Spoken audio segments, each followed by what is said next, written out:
Steph. Good morning.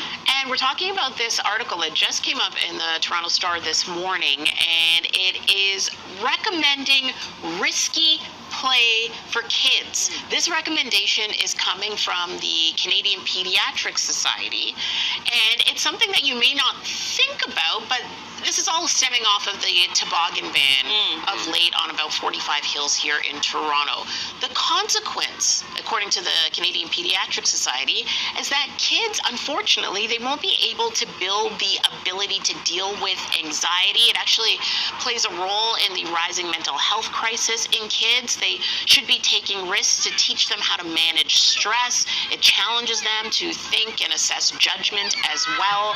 So I thought this was very interesting, considering that over the last few years or decades, let's say a couple of decades, we've been kind of taught to bubble wrap the children. 100%. And experts are now saying, no, that's not the case. We're actually influencing their mental health. I think that I agree with this in that we're influencing their mental health. I feel like when you allow kids to do that kind of risky play, that where you have parents around, there are adults around, that you're giving them autonomy, that you're allowing them to make decisions. Should I go now or should I wait for that kid to get out of the way? I think that that's important.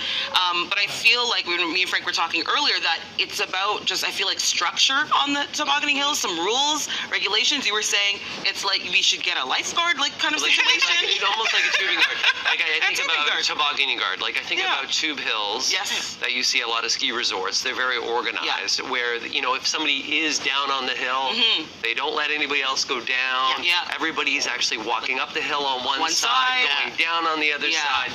There's structure. Just need structure. You guys know that I believe in risky play for young. I know we have a couple of pictures of my son. My youngest, who's 14, there's him going down the hills last weekend on his first little event there. That's cool. This is where he has proper coaching, proper training as well. There's structure that's involved.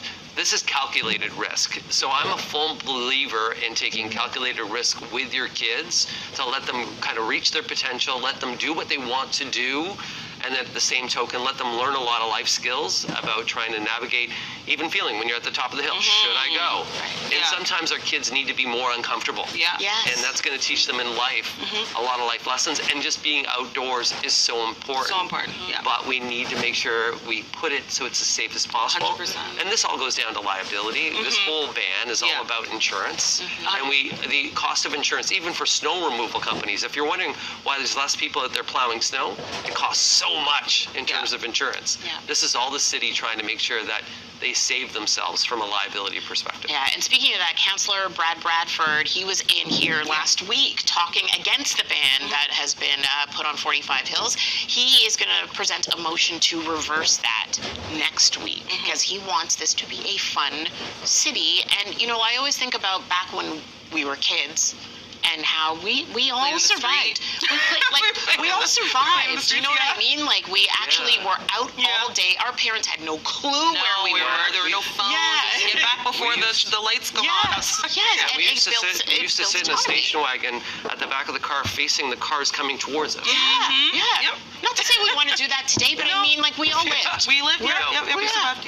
We survived, and I think it is good. I am one, even for little Isla, at 3 years old, to be able to just kind of go out in the universe. Amazing. She's a little bit of a scaredy cat, but I would love to take skiing lessons with her. Put on a bunny hill. Let's do it. Let's go to Horseshoe. She'd be better than me. I would be up there with her because I can't ski, so we can do it together.